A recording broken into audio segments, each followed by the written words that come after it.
welcome back to another episode of Farewell Evangelion, the podcast where myself, Keith Ramsey, is going through the series for his last time, and Peter Akerley, hello, going through for his first.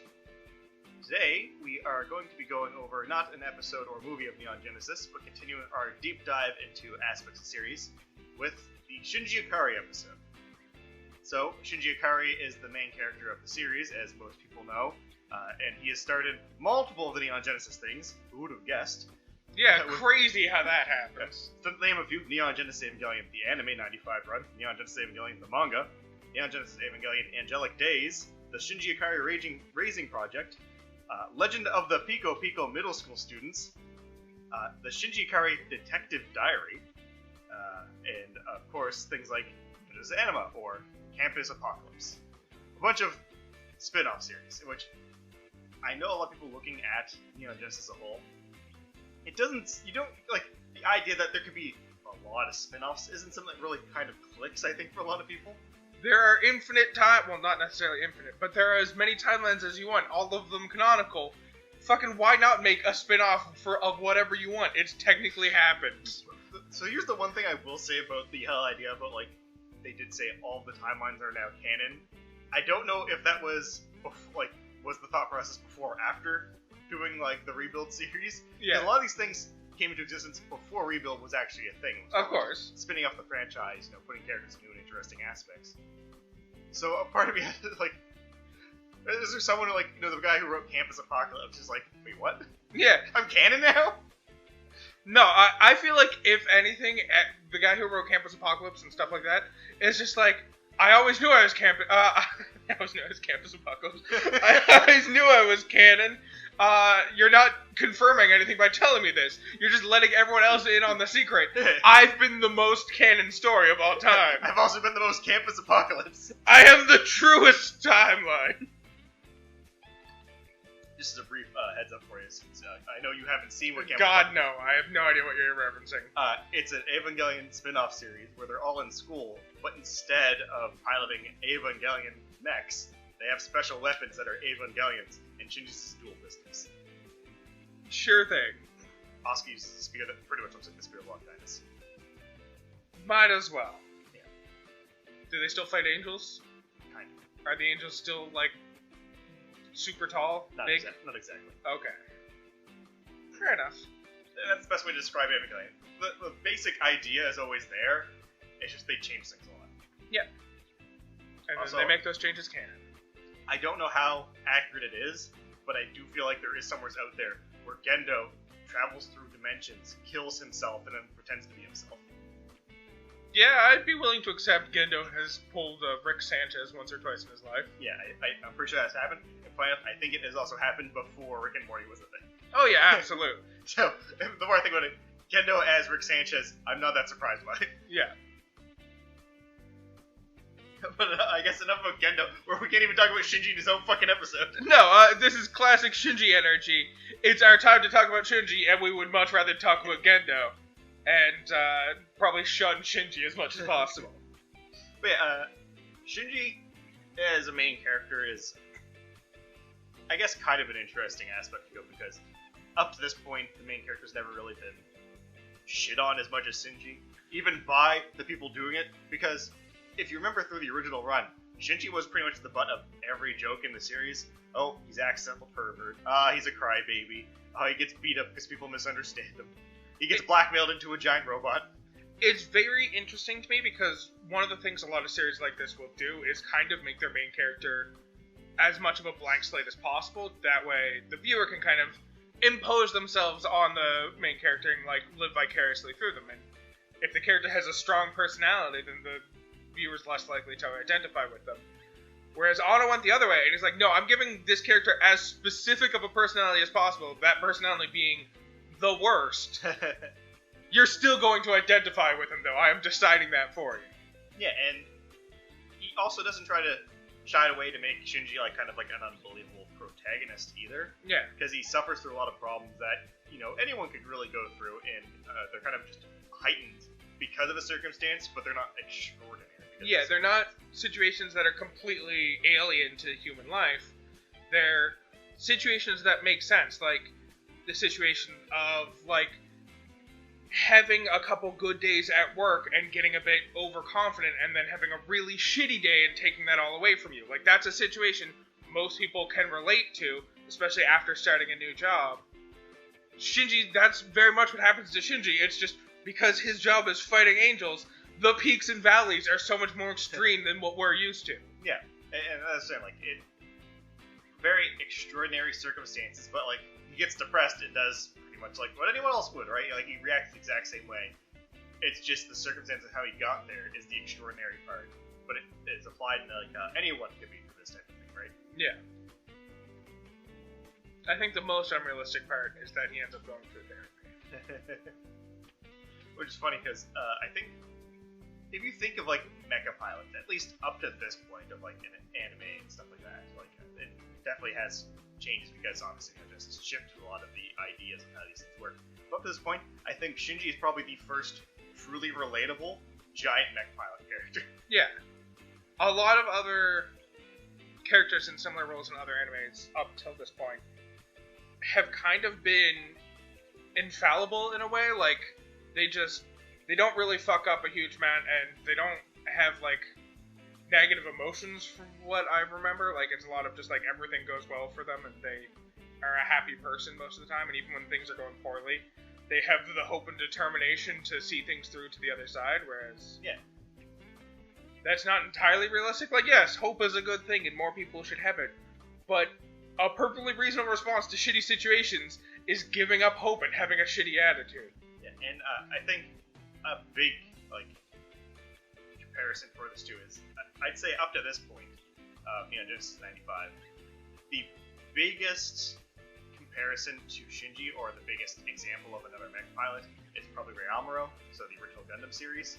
And even with that, like, yeah, overall, the whole idea of Gundam is, you know, war is bad, and everyone who's in it suffers, regardless of you being on the morally good side or whatever.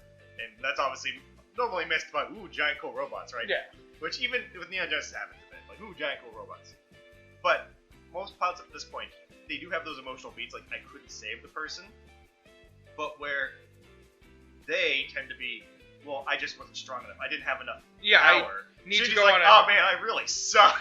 Yeah, it's, I fucked up and someone died, oh no, time to become better so that doesn't happen again. Whereas with Shinji, it's, I fucked up and couldn't save them, I should just kill myself. It's like, not exactly where it goes, but where it feels like it's going some of the times. Like, I have zero value into this world now. I mean, it's never directly stated, but there's a few instances throughout the series where it looks like Shinji did try to kill himself and didn't succeed.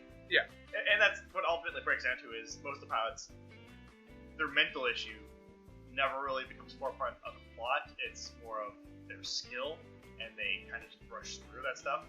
Because Amuro definitely had friends die during the Gundam course that he was upset about. But, you know, someone slaps Amuro and he gets himself together.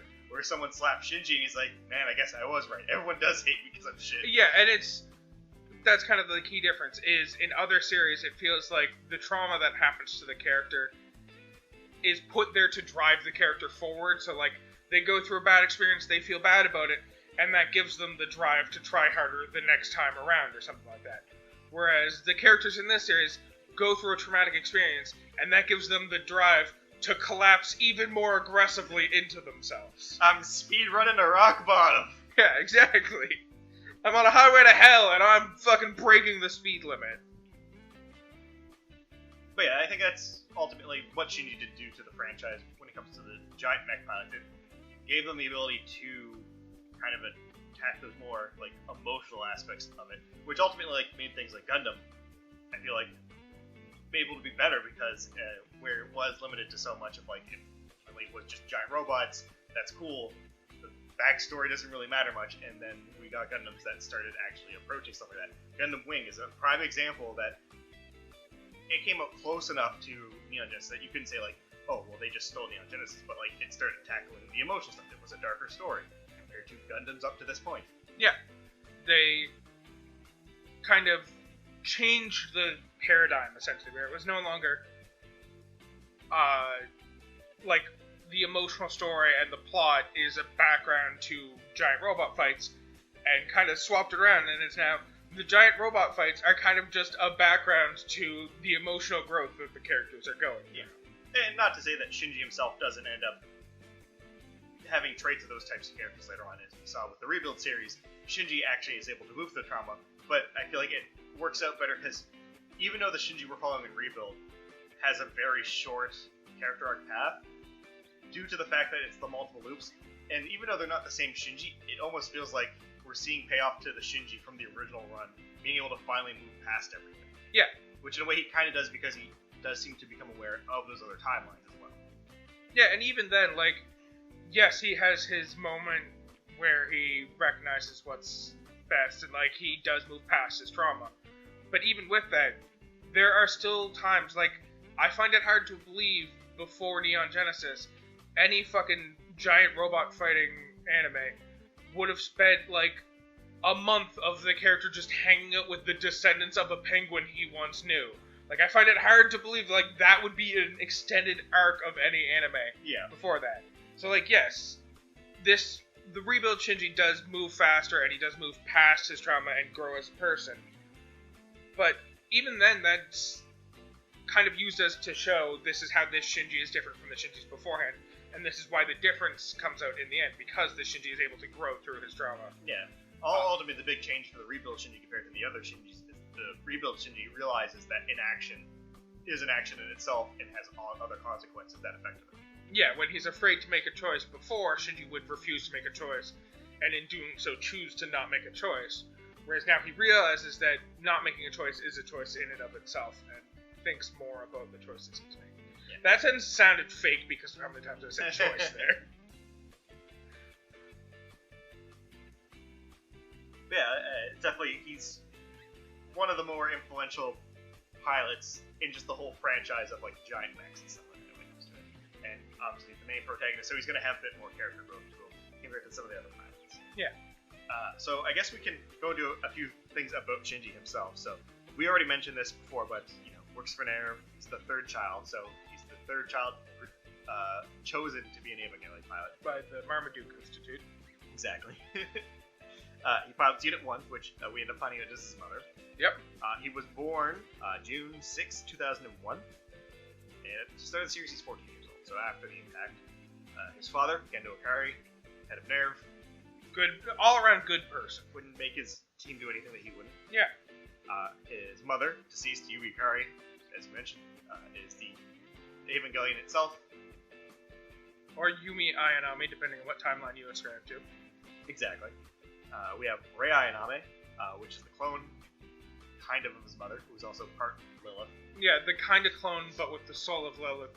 / depending on which Rei you're looking at, doesn't have the soul of Lilith, and that's why she's weirder. Exactly. And ultimately, this is kind of like a biological cousin, at best. Yeah. Now, these are some things that are mentioned, but never really we get any details on. But in the manga, he does have an unnamed uncle, aunt, cousin, and grandfather. On his mother or father's side? On the mother's side that he ends up staying with. Okay. So in the anime, we only get mentioned as he stayed with, sensei. Yeah. Or, teacher. Yeah. But in the manga, we get a bit more detail that he was staying with, like, relatives of Yui. And they probably also wanted him to give them a robot. They just weren't willing to say it. Get in the robot, Shinji. What are you talking about? Shinji, I need you to remember this. Squirrel it away in the back of your mind for when it becomes relevant. Get in the robot. What robot? It'll make sense when the time comes, Shinji. This is the early 2000s. What are you talking about?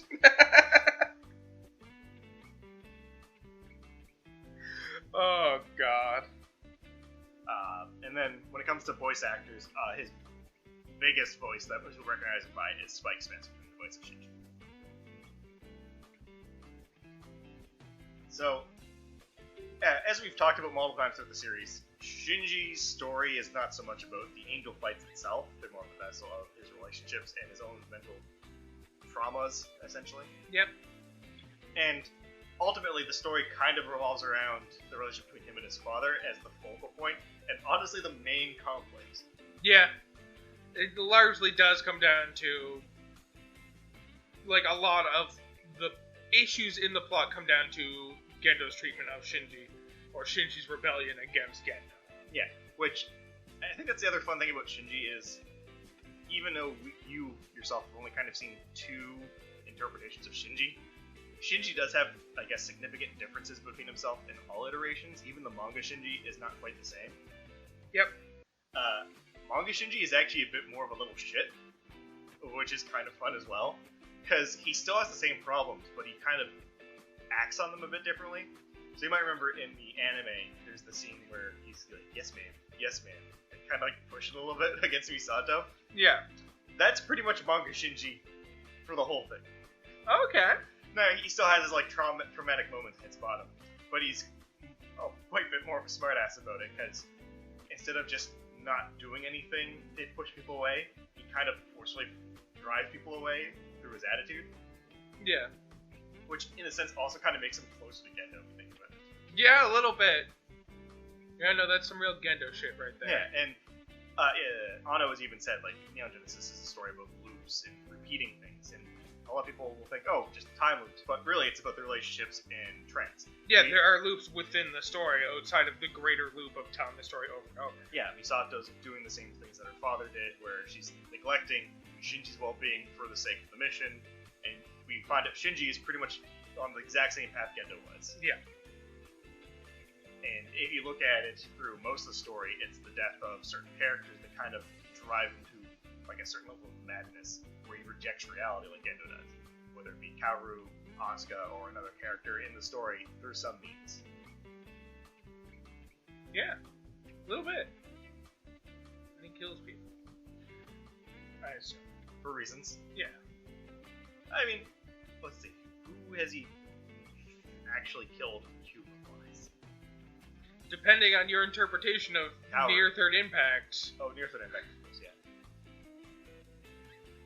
But yeah, definitely Kaworu. Multiple times Kaworu. That's real sad. Kaworu's whole existence is built around making Shinji happy.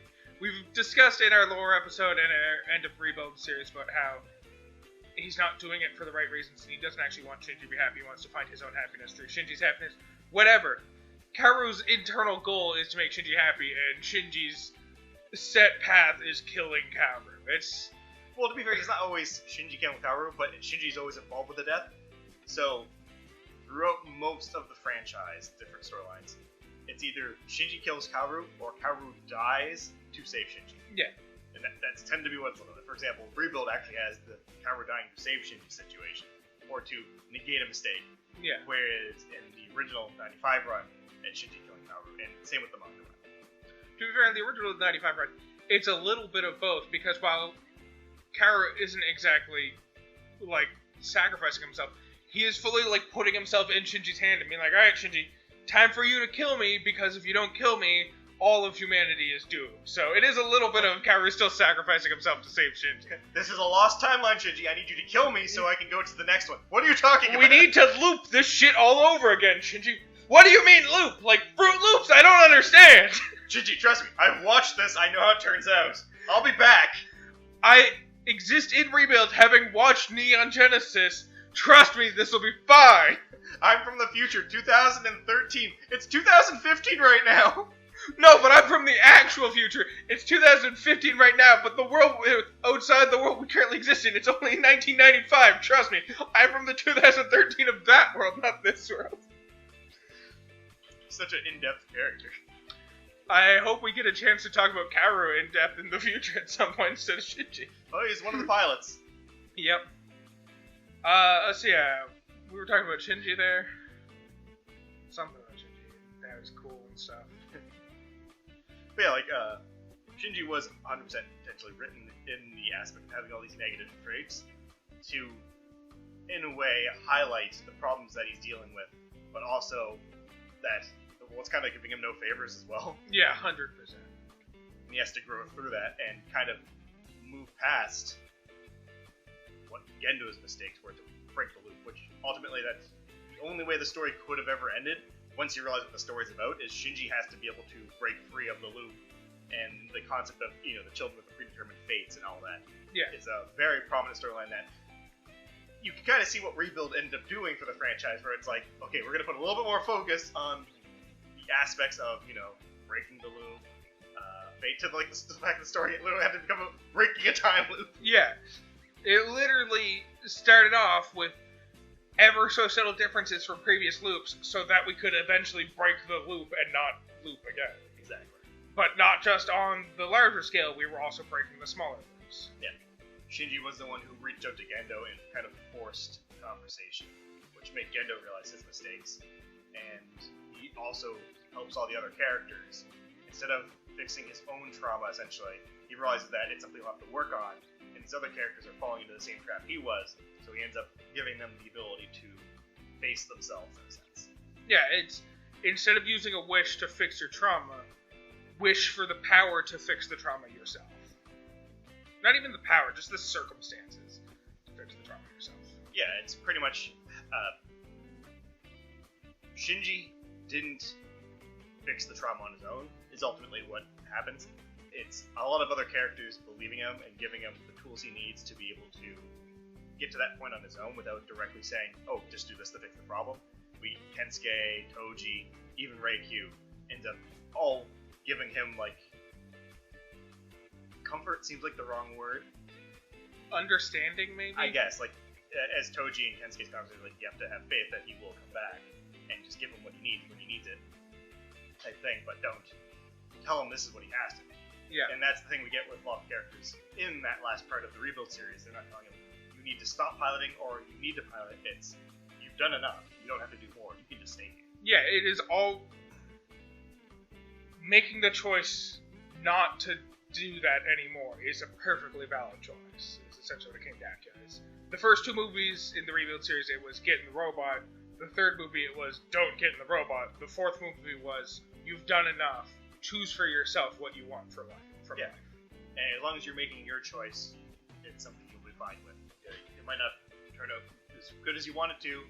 It might turn out better. It could turn out worse. But you making the choice is what does matter in this aspect. Yeah, if Shinji makes the choice for himself, then that allows him to gain self-worth because he's determining the choice for himself and the impact comes from himself, rather than passing the buck to, I was just doing what I was told. I was told to get in the robot, so I got in the robot. Yeah, and that way he also kind of avoids blame, which is why the Shinji is so different, that he realizes that not making a choice doesn't really absolve him of anything. Yeah. In the original run, we see him pretty much trying to pass it off to Asuka. As we mentioned in one of those episodes, Asuka is essentially the main character to Shinji. Yeah, 100%. Even though we watching know Shinji's the main character, and we expect things of him as the main character. In a sense, it kind of look at it as we, the audience, are also putting expectations on the Shinji, which are causing him to fail. Oh, God.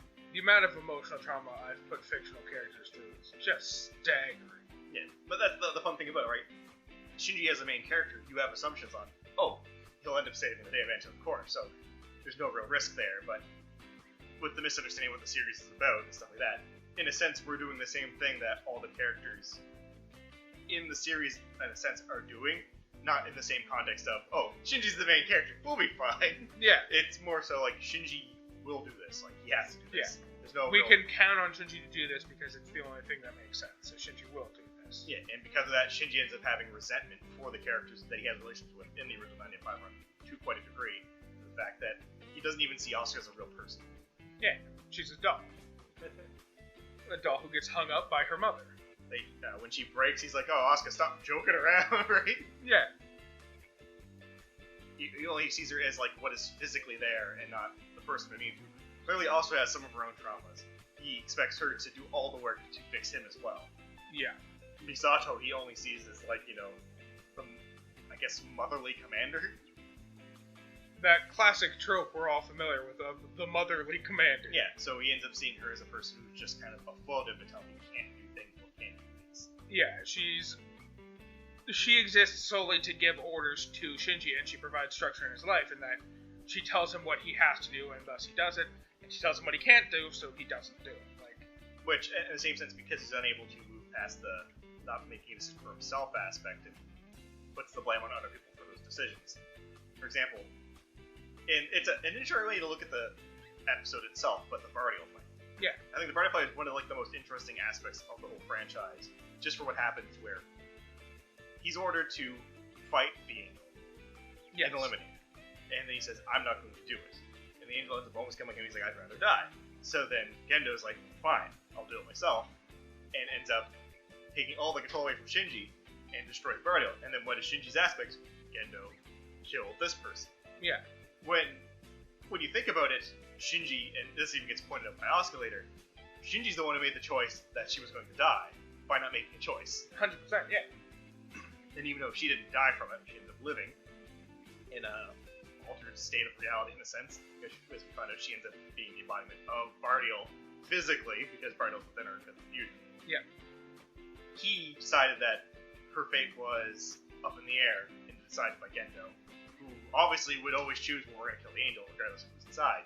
And Shinji didn't even give a chance for her to have an actual survival in a sense. Yeah, if Shinji had have made an actual choice in that point, he would have increased her odds of survival, because by not making the choice, he passes the buck to Gendo, and Gendo is always going to choose the choice of kill everything, figure out what should have been killed after the fact. And then kill that too. Yeah. And the 95 series makes it very apparent that because Shinji is of this not really engaged aspect of reality for the whole series, when he starts seeing what the characters he has a relationship with really are, essentially, like, sees them more than just what their main facade is, he ends up hating them for it. Of course, yeah. Misato's not the perfect person that knows everything that she's doing? Yeah. She betrayed me! Masato has sex? What the fuck? She's not just a mother who gives orders? I can't believe she cheated on Dad! Oh, fuck. But that's the thing, like, it's such an interesting aspect to look at Shinji, because he's both at the same time, and the fact that he's a contradiction himself is just, like, the more human aspect of it as well, that he doesn't engage with anything, has an idea of what everything is. When it doesn't meet his expectations, he gets angry at it, because it also shows that, in a way, it makes his depression deeper, because he ends up thinking, well, everyone was here directly interacting with me, so I'm the center of everything, but I'm not important. But then sees people interacting with the other people around him without him being a focal point, and it's different from what he sees from them, which means, oh, they don't actually like me, kind of like the furthers that. Yeah, it's... I was right. Yeah, they have... I get my whole self-worth from being needed, and the moment I see people existing perfectly fine, interacting with others without me being involved in the slightest, I start to feel like I'm not needed, and that just tanks his self-worth even further. Yeah, and that also in the 95 run ends up leading to the downfall of a lot of the other characters because of that. Asuka ultimately is left on the island because Shinji doesn't acknowledge any of her problems, and at this point, Kaji's gone. Misato's not the best. Misato's never been good for Asuka. Well, not even like the Asuka thing. I think it's more of Misato, especially in the 95 run, never really knew how to interact with other people well. Yeah. So she didn't know what Asuka needed, and Asuka starts going like, I'm gonna do this, haha, fuck orders. And then I was like, well, fuck, we'll give it a chance, I guess, whatever. Yeah, we'll see what happens. Yeah, instead of like, putting the foot down, essentially. Yeah. Instead of doing the one thing Shinji expects of her and telling people not to do things they shouldn't do. Yeah. So, in a way, Misato lets Asuka go into that full downward spiral without any safety net. And Shinji's also not helping because he doesn't acknowledge that she could have problems. Yeah. He still thinks of her as perfect, so he doesn't recognize that she could even have a problem in the first place. Exactly. Yeah. And it all comes down to Shinji gasping for air after a kiss. If that one moment had gone differently, Asuka might not have had the downward spiral she did. Well, that was the thing. Like, the Asuka-Shinji relationship was kind of doomed from the start because Shinji would never make a move, and Asuka required a move. Yeah. Asuka required someone to make a move to value herself as anything. Yeah, they both needed the same thing, and they couldn't provide that thing to each other. Yeah. And a lot of people get upset, but I still am adamant, like, Asuka, one of my favorite characters, her and Shinji, I do not think works in any aspect. I think it ends up being a toxic relationship, no matter what the timeline is. Yeah, it's like the same idea as creating a D&D party where every single member of your team is a wizard. Like, yeah, you're really great at things that require a wizard, but you cannot fill in the gaps in each other's weaknesses, and you all just crumble at the first issue that is not designed for a wizard to handle. Exactly. They both have the same strengths and the same weaknesses, and so when they run into a situation that they're not equipped to handle, it spirals that much worse because no one can handle it. Yeah, and don't get me wrong on this. I don't think that means Shinji and Asuka can't get along. In fact, I think what we end up getting at the end of Rebuild, of them like kind of like being able to have that heart-to-heart talk without a romantic context to it. I feel like if that time would have continued, I think they would have been like Friends. great friends. Yeah, 100%. And that's where I think the Asuka-Shinji relationship is at its strongest of two people that are supporting each other, but not necessarily bound by that romantic interest. Exactly. They're able to understand each other, but there's no need to move that past anything. But try explaining to a bunch of anime weebs that these two children who are close to each other shouldn't end up dating and get a fucking shitstorm sent at you. 14-year-olds. Yeah. Whatever. And I guess the other big relationship to kind of talk about is Rei. Yeah. When it comes to the relationships with Shinji. And I think Rei really highlights and is supposed to make apparent the aspect of Shinji trying to find a mother in everybody. Yes. To be fair, He wasn't wrong. Rei is not wrong for him to make that connection. Rei's just kind of a blank slate that she's supposed to represent a bunch of like contradicting ideals about like female characters, and the way that like the audience sees her is also supposed to be the way that Shinji sees her, and she doesn't really have a personality, and she can be kind of molded to whatever the person looking at her can be. So what the person needs out of that character, it's very easy to make it that character. So Shinji, who needs essentially a maternal figure, very easily places that onto Rei. Yeah. And it makes sense that, like, so when we were going through original 95 run, we made a lot of jokes about how she just was a machine that followed orders and did whatever was told of her. And that kind of still fits because the whole thing is, up until this point, the main person she's interacted with is Gendo, who his entire interactions with her has been kind of just giving her orders and telling her to do things. Like, yes, he also saw a little bit of Yui in her, but wasn't going to make that relationship a part of it. Yeah, well, he even acknowledges that Rei is a failed attempt to bring back Yui. Yeah. That's why he didn't just stop at, oh, I made a Rei Ayaname, Yui's back. No, I'm going to human instrumentality of the world Yeah. to bring Yui back. Yeah, so, like, the aspect of her being a kind of silly putty, where, like, if you press it up against comics and you pull it off, what you press it up against has now been imprinted on it. Yeah. Like, she has that kind of personality to her where you can mold her into whatever you need her to be. And so Gendo molded her into the perfect order-taking individual, and Shinji tried to mold her into the perfect mother that was the same age as him. Yeah. Even though he already had Masajo at home, who was also trying to be a mother to him. Well, that's the funny thing about it, because when you look at it, Shinji essentially is trying to turn all these relationships into someone taking care of him. Yeah. Except for Asuka.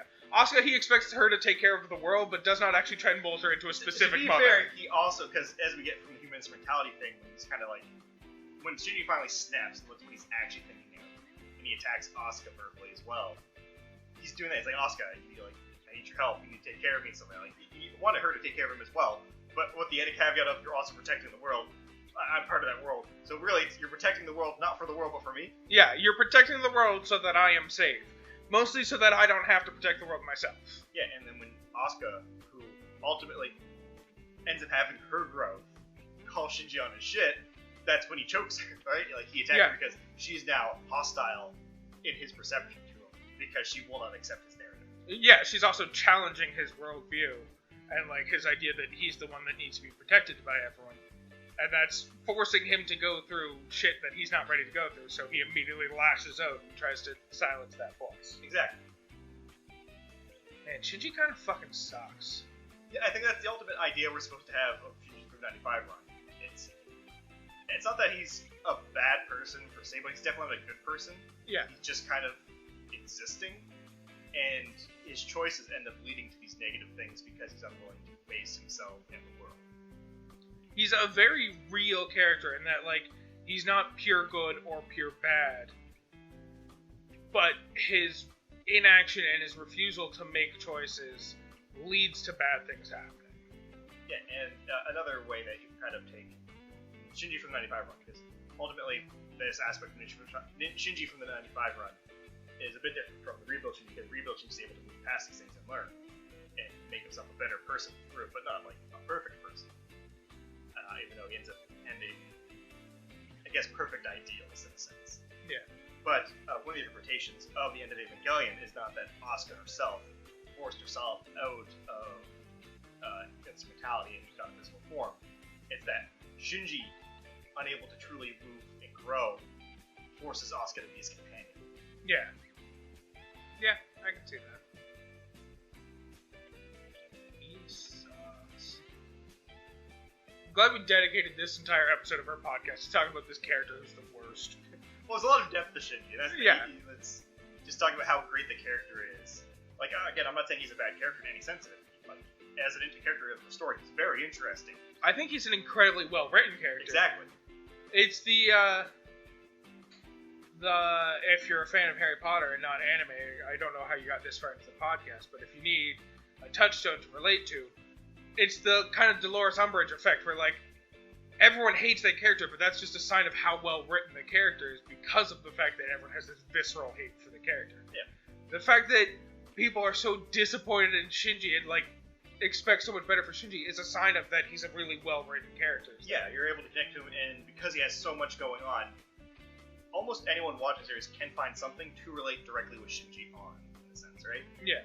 So, people tend to react things strongly when they can relate to it because of that. So when you're able to connect any aspect of Shinji to yourself, and then see him do something that you can see yourself doing, it makes you have, like, such a strong reaction to it. It's like, this son of a bitch! Yeah.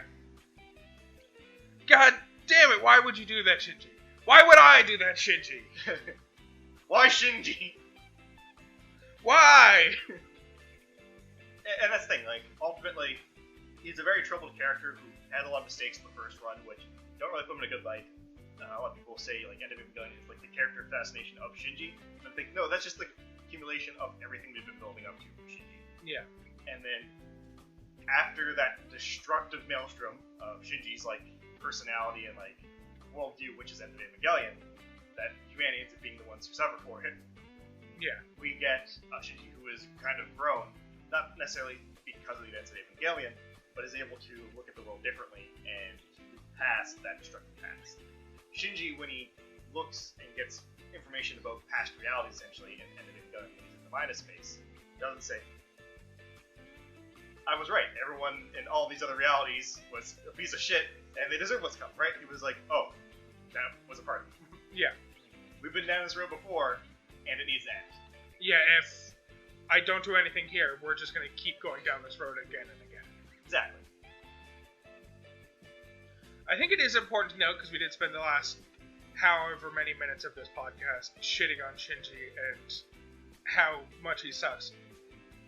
Even though he is a very flawed character, those flaws are not entirely his own. They are very much artifacts of his upbringing. And yes, Rebuild shows that it's possible to grow past them, but that doesn't necessarily mean that fuck him for not growing past them in previous runs. Like, being unable to grow past your trauma is a very human thing to go through. And yes, and Rebuild ends up showing us methods that people can get past, that he has a really good support network that ends up helping him in Village 3. If Shinji would have stayed on the Wonder the whole time, he absolutely would have. Yeah, it would have been just like End of Evangelion. I'm 100% positive of that. It's the fact that he went to that village and had so many different people he knew from his past telling him, you've done enough, you can just stop now. Like, you yourself are enough now. We don't need more from you for you to have worth. You have worth. Yeah, we just like you because you're Shinji and you're our friend. Yeah. In fact, we don't want you to not get in the robot again. Not because we think you getting in the robot is going to cause fourth impact and end the world, like everyone was telling you back on the Wonder. We don't want you to get in the robot because we want what's best for you, and we are not sure that getting in the robot is what's best for you. Yeah. And that's kind of just what he needed. Exactly. And the original End of Evangelion, he didn't have that support network yet. All the characters were flawed and weren't able to really, truly acknowledge the problems of the other characters and help them get out of it. And that's ultimately what the story ends up culminating in the original series. It's all these flawed people were trying to protect reality, and as they were unable to, move on past those problems, it ended up paying the price. Which, if you think about it, kind of means that the time skip is the thing that really saved the world in Rebuild, because the time skip is what gave the characters enough time to grow emotionally to the point where they could be that Take support a step network. back and evaluate everything that happened at this point. Yeah, and be the support network that Shinji needed. Yeah, and not to say like characters in the original run didn't have growth or ability to move past certain traumas, but ultimately they were able to get to the point that Shinji reached in Rebuild, and by the time they were at that point, it was already kind of too late. The mistakes were already made. That led ultimately to the end. Well, I think the key difference is the original run starts in 2014 and ends in 2015, so it takes place over the course of roughly a year, maybe 2 years if it starts January and ends December. Either way, that is not a huge amount of time to like work through your shit. Having gone through stuff in the past myself, 2 years is not a huge amount of time to figure that stuff out. Yeah. So there just like wasn't enough time for them to get to the spot where they could be emotionally strong enough to make those choices. Whereas Rebuild stretched it out and gave people time to like recognize those mistakes from their past and grow from them. Yeah, and in turn that was able to give Shinji what he needed as a support network. As great as Toji and Kensuke were, adult Toji and Kensuke were a lot better at helping Shinji. Yeah. It feels a bit weird to say adult Toji when we all know Toji was a 40-year-old man when he was in junior high. Yeah. But he grew up. But he grew up into an adult. But yeah, and that's the other thing is like, while yes, this one takes a lot longer, Shinji, because he was in 400% soup as far as I can tell from most of the story, he still has roughly the same perception of time. Like, to him, roughly the same amount of time takes place over the course of Rebuild as it does over the course of the original run, maybe a little bit longer because of how long he spends in the village. It's a little bit unclear exactly how long he spends in the village. Yeah. But I think it's a fair statement to think if original run was a year-long transition for him, I think having that parallel, even though there's a large time gap for him, his perception is probably still within that 1 year, start to finish. So there's a couple key differences. Like we saw in the beginning of Rebuild, Shinji was better able to recognize the people around him and like trust in them for their support. Yeah. But then also, once we have that time gap and everyone is in a spot where they're kind of a little bit better. Not everyone, because Asuka and fucking Misato are both not in a healthy spot at the beginning of Rebuild 3. But either way, enough characters have gone through enough that they're able to be there for Shinji. Even if he doesn't have more time, the extra time that has passed has given him a stronger support network.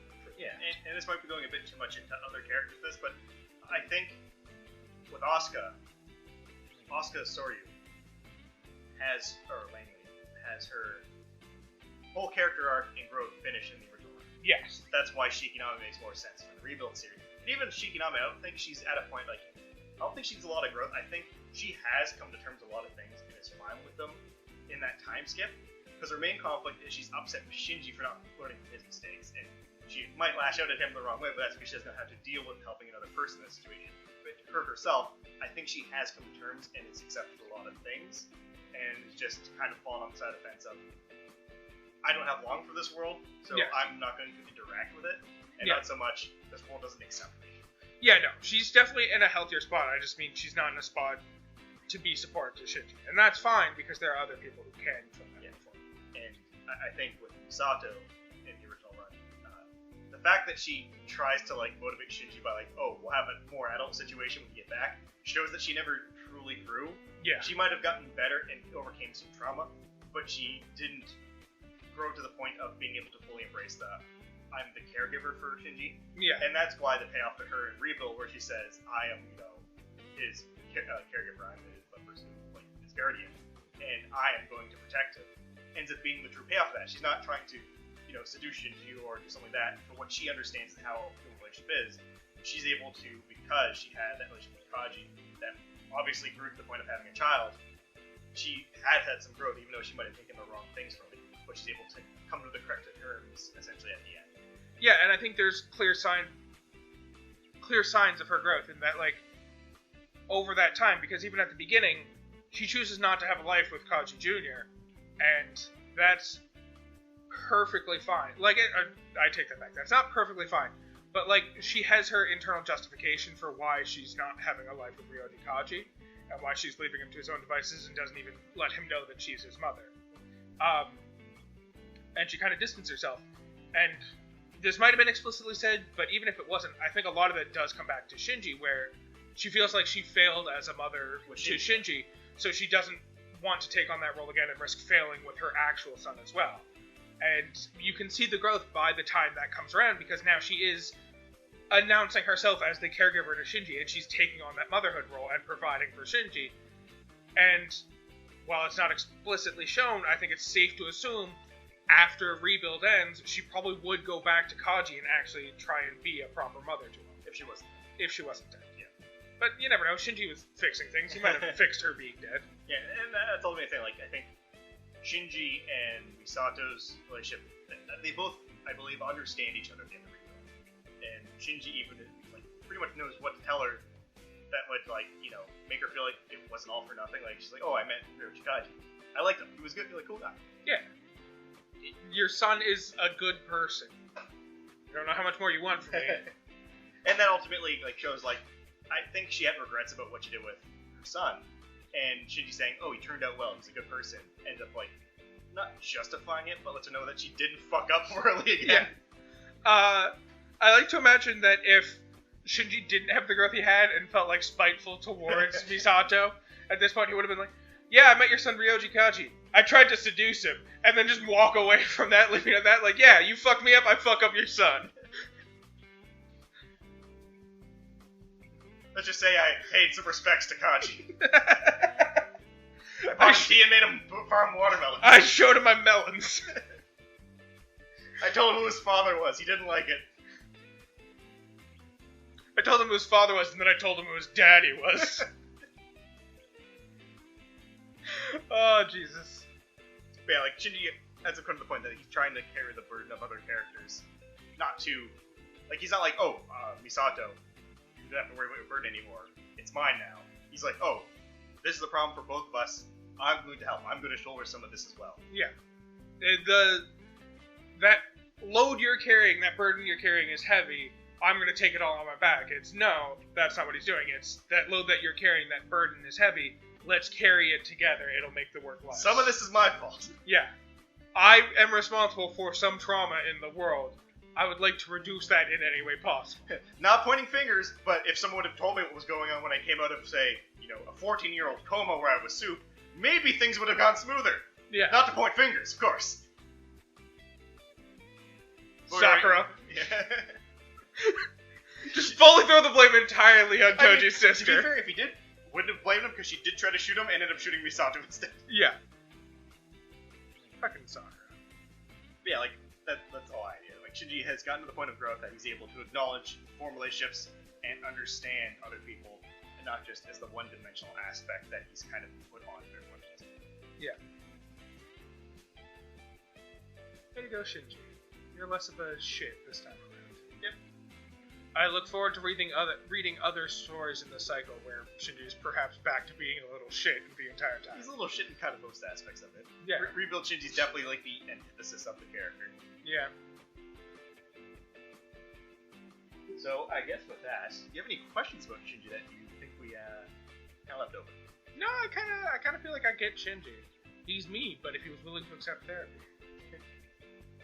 Well, on that interesting note, I guess we will go to some questions from some of the people that listen to this podcast. So, starting off with some of the questions we have on Instagram here, the first one we have is from Beanpole Drew. Beanpole Drew, let's hear it. He asked, why won't he just get in the fucking robot? Trauma. Emotional trauma, trying to determine his own self-worth, trying all kinds of reasons. Yeah, I mean, if you want to think of it like, obviously, if it was Kensuke in this situation, he'd be like, oh, hell yeah, get me in that robot. Kensuke wouldn't even need to hear it once. He'd be like, oh, can I get in the robot? And they're like, that's why you're here, Kensuke. Let me in the fucking robot. Yeah. But think of it this way, it's his father abandoned him for, in the original run at least, 10 years. And then he shows up and it's like, you think, oh, he wants to meet me. He's like, I need you to get in this giant robot and fight that thing you saw outside. I mean, think of it this way. Person you haven't seen in 10 years shows up one day, or calls you over to a place one day, and then when you're there, like, you see, like, you hear gunshots, and you realize, wait a second, I'm in a bank. He throws a mask over his face, like, here, hold this gun. Yeah.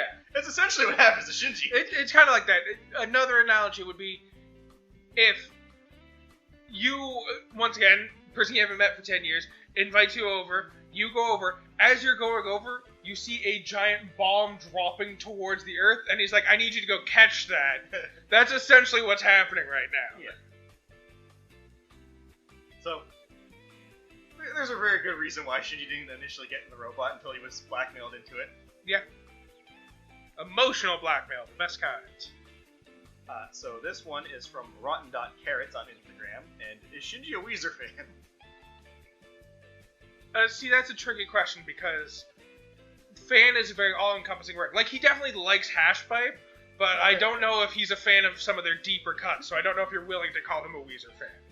You see, this is probably just because of, royalty issues with music and, following a series, but you mean listens to, classical music that's in, common domain, so I think he likes classical a lot.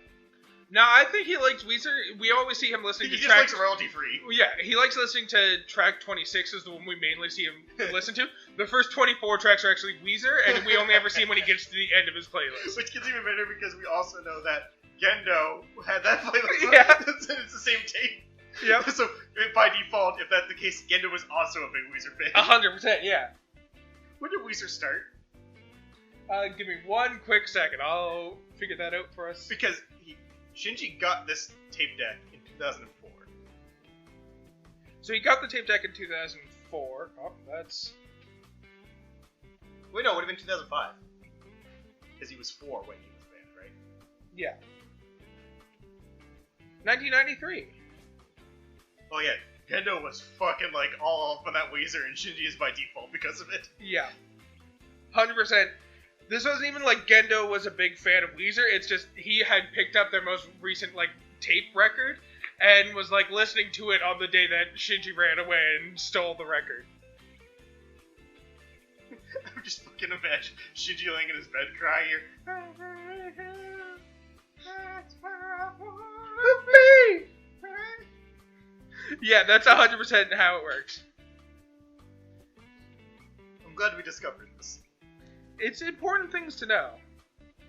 We have one other question from rotten.carrots as well, and this one is also one I really enjoy. How does he never think to himself, this Rei looks a lot like my mom? To be fair, he does think that the first time he sees what his mom looks like, but you have to remember, he was very young when his mom passed away. He doesn't have... He would have been 4 when it happened. Yeah, so he doesn't have clear memories of what her face looks like at the time when he's seeing Rei. Yeah, it's... I think because even Gendo has moments where he's looking at Rei and he sees it kind of morph into Yui. Yeah. And so I think it's definitely close enough that there's a resemblance, but I think he might have also gotten around this because we see that when he introduces Rei, he mentions it's a family member, Yeah, it's a cousin or something. Distant relative type thing that he's taking care of for a friend. He Yeah. can't get his fucking lies right. Yeah. So I think more people that knew Yui probably should have been a little onto things, but at the same time, I don't think Ritsuko's mother knew. No. But Ritsuko definitely knew. 100%. And Shinji was young, and at the same time, it kind of adds back to the... Gendo says he destroyed all the photos of her, right? There's no photos that exist of her. Yeah. And that was probably due to this as well. Yeah, he didn't want people to ask questions of, why does Rei look so much like Yui? So I think, with a 10-year gap, everything was destroyed that showed what Yui looks like. And Shinji even makes reference to forgetting things about Yui. I think it's very easy to see how he might have been suspicious or something seemed off to him, but not a direct, that's my mother. What are you up to, Gendu? Yeah. What are you up to, Gendad?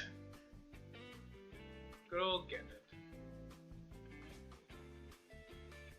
This one is from Al Dokum, and it is he gay? Shinji? Yeah. He has no carnal feelings for Kaworu. That's true. If I had to say anything, I think Shinji probably bisexual. Yeah. I would more quickly classify him as asexual than bisexual. Yeah. Because you have to remember in End of Evangelion, the thing that's calming him down is seeing the form of Kaworu, because he does have, regardless of it being carnal, he does have a love for Kaworu. Yes. Yeah, I think he has a love, but it's not the kind of love of a man who really wants to go to town on another man, feeling I'm very familiar with. It's the love one has for, like, their brother or sibling or something like that. Yeah, so I guess I do agree with you. It's more of, I don't think Shinji is a person who considers sexuality, I guess. Yeah, as... At the same time, he is 14, so... Yeah, like, I think he's aware of sexuality, but, like, the key sign is, like, his reaction to his kiss with Asuka, where most 14-year-olds, if another 14-year-old came up and kissed them on the mouth, they would have a reaction. Like, yes, I realize he was pinching his nose. They need to get their cootie shots. It pinched his nose, and he went gasping for air after that. But that is around the time when he should be starting puberty, and, like, those thoughts of, like, that confusion of, I don't know how to handle what I'm feeling right now, like, that should be present. So if he had any sort of romantic sexual feelings for Asuka, you would think there would be a reaction like that. And I think it's just, he does not seem to show sexual interest in anyone. To the point where, like, when he's talking with Mari, he's perfectly comfortable referring to her big boobs later on. And, like, that's adult Shinji, though. That is adult Shinji, but it's still one of those things where I would say he doesn't seem to... Not that he never would, but during the times we see him, he doesn't seem to present sexual feelings for anyone. Well, I guess the closest for that is Asuka and Evangelion. Yeah. Yeah. But at the same time, I think it's, you know, in early puberty, things going on. He probably doesn't even know what the fuck he's feeling. Yeah. And he's probably mixing shit up and not knowing what's going on. We do know one thing he's certainly feeling, and that's contempt for Misato. That's true. That's true. So there's 2 points we see people make advances on Shinji, and it's Asuka with the kiss, which he seems to have no reaction to, and it's Misato. Well, he doesn't have reaction. Oh god, I can't breathe. Yeah, I just mean he doesn't have, like, a reaction to the kiss itself. It's to the not being able to breathe. And Misato making an advance on him, to which his reaction is complete and utter contempt for her. So, and then we are explicitly told that he has no carnal feelings for Kaworu. Exactly. So, I would say I would say he has feelings of love for people of both genders, but he doesn't have sexual feelings for anyone, at least during the series. Maybe when he grows up, he fucks everyone. Who knows? He took more from Kaji. Yeah. So this one we have is from Primus vs. Unicron. Who's better, Shinji Ikari or Amuro Ray? Amuro Ray is the Gundam guy, Yeah, right? the original Gundam character. I have limited experience with Gundam, so by default, I kind of just have to say Shinji Ikari. Yeah. I like Shinji more with that because Ray is definitely your standard hero character where he does have those problems, but he rises above it and, like, you know, it saves the day with no problem. Yeah. Whereas with Shinji, he's just, I think, a better written character. Not to say Ray is a bad character in any aspect, he's a great character, and he's the original Gundam character. But Shinji had, you know, the benefit of coming out, you know, 10 to 15 years after Ray came into existence, right? Yeah. So he just had so many more benefits for the natural progression of the character Ray. 100%. This one is from bitter_sick. Rebuild series question specifically. Will Shinji realize that he's dating a 50-plus-year-old woman? So first of all, I don't know that they're necessarily dating. That's fair.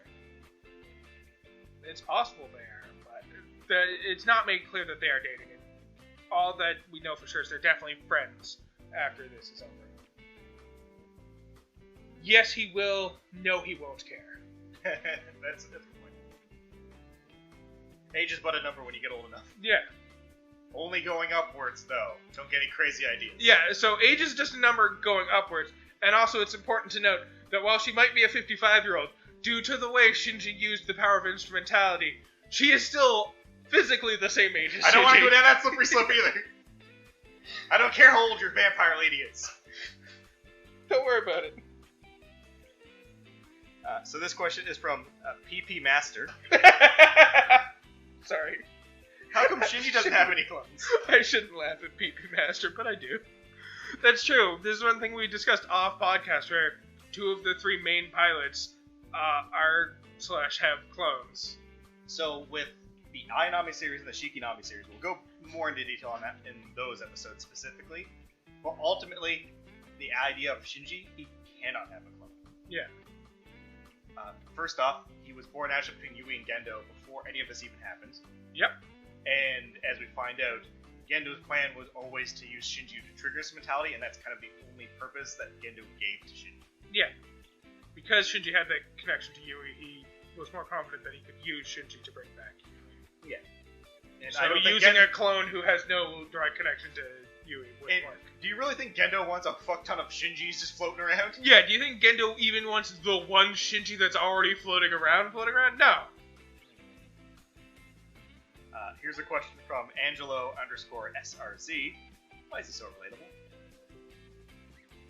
See, that's something, if you had listened to the podcast up until this question and answer period, you would know that the answer is, he's not, like, super relatable, but he is, like, human, and that allows you to make enough of a connection. Yeah. He's I not... think that's even we touched on the fact that he has so much going on that feels real, that almost anyone can find a link to Shinji in some aspect. Yeah, it's the difference between... So there's the two forms of relatable character. There's the blank slate character that allows you to put your own assumptions onto them, and then there's the Shinji version of relatable, where they make him so human that you can see yourself in his actions, even if they aren't necessarily the choices you would be making. And that's why Shinji is so relatable. Yeah, I agree with that. This question is from Paint_SABL. Is Shinji refusing to eat 3+1 supposed to be an attempt at him taking his life? I think we have precedent that that's a good chance that could be the case. As we know, at the end of Evangelion, there's a scene where it looks like he attempted to drown himself.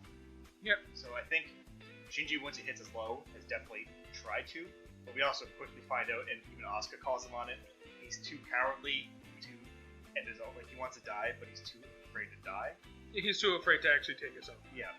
So I think there's definitely a precedent that that could be the case. Again, with it, we never get confirmation. I do believe that it is part of that, but we also see Shinji that once he's offered food, like, he immediately caves and like he needs to eat, right? I don't know that it's a direct attempt at suicide. I think it's he's in a bad enough emotional state that he's just unable to take care of himself. Well, he's trying to do suicide the same way he's lived life, by not making a choice and doing nothing. Yeah, he's definitely in a depression, and the depression can lead to him not taking care of himself, but I wouldn't go so far as to say that his not taking care of himself is an attempt to commit suicide. I think it's just he's that deep in depression that he's unable to seek out food, but will still eat it presented to him. That's right. Especially if he takes Alaska like they're around. Yeah. If he was actually trying to starve himself to commit suicide, I think he'd be more likely to throw the food away than to eat it the moment it's given to him. So for the last question we have on Instagram, this one is from Cheems_Priest. Why does the Neon Genesis intro song sing about Shinji becoming a legend? That doesn't really fit. Is that what Cruel Angel's Thesis is? So let me read out the lyrics here. Like a cruel angel, boy becomes a myth. Just staring at me, you smiling. I'm crazy about finding something that touches softly. I don't even know my fate yet. But someday you'll notice that on his back, there are wings to aim for the distant future. Cruel Angel's Thesis, eventually taking off from your window, with squirting hot pathos. If you betray your memories, embrace this universe and shine. Boy becomes a myth. I'm sleeping all the time, the cradle of my love. The morning will come when only you will be called by the messenger of your dreams. The moonlight reaches the thin neck. I want to stop and shut in time all over the world. If it makes sense to meet you then. I'm so the Bible to know freedom. Cruel Angel's Thesis, sadness begins and begins. The shape of life that I embrace. When I woke up to that dream, it shines more than anyone else. Boy becomes a myth. People make history while holding love. I live without being a goddess. Cruel Angel's Thesis, eventually take off from the window with squirting hot pathos. If you betray your memories, embrace the universe and shine. Boy becomes a myth. Fair. And that's a thing a lot of people, I think, tend to also forget about Neon Genesis. The happy, upbeat songs don't tend to be happy, upbeat content, in a sense. Yeah. Because this is more about a person kind of like longing more than an actual thing. And the boy becomes a myth is not in the sense of in the translation directly, like not directly, like the direct translation is a boy becomes a myth, whereas the actual translation is a boy becomes a legend. If you look at the intent of the original lyrics in a sense of boy becomes a myth, it kind of almost implies disappearance more so. A legend can imply the same thing, but I think with a myth, it's like something that's already happened, that's like vague and lost. Yeah. Kind of like a rumor, in a sense. And I think that's the idea that it's supposed to be giving, is something slowly fading away.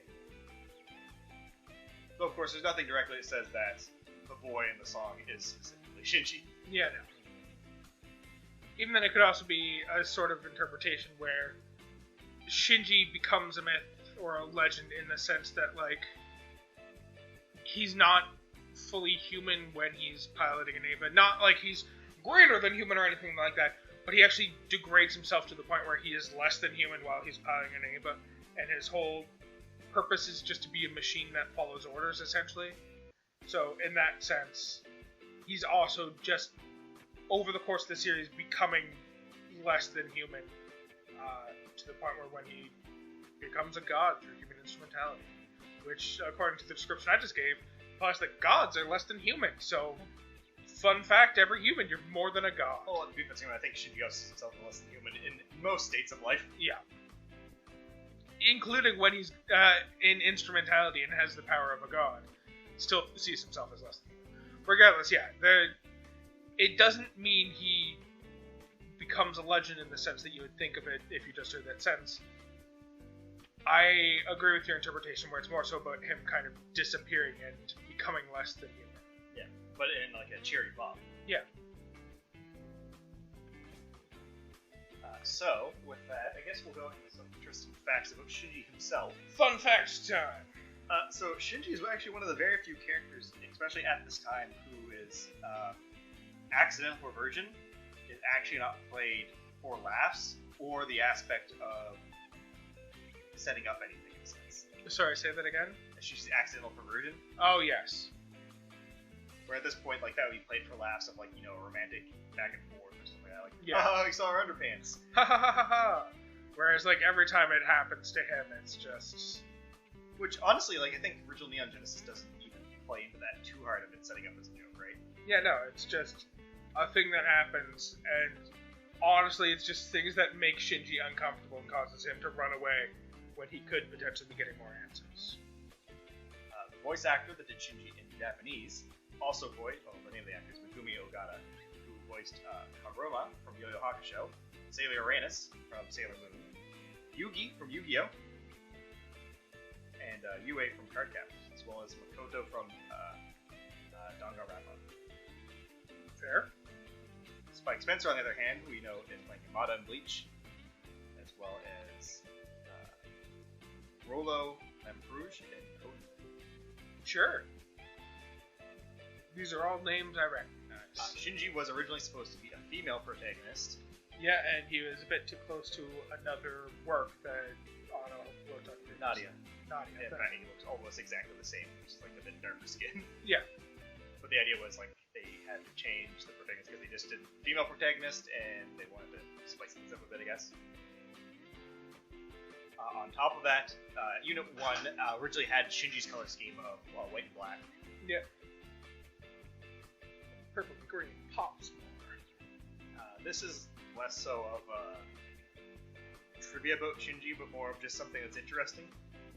So there's the Robot Wars series, which takes a bunch of mech pilots from multiple anime series and puts them together into a singular thing.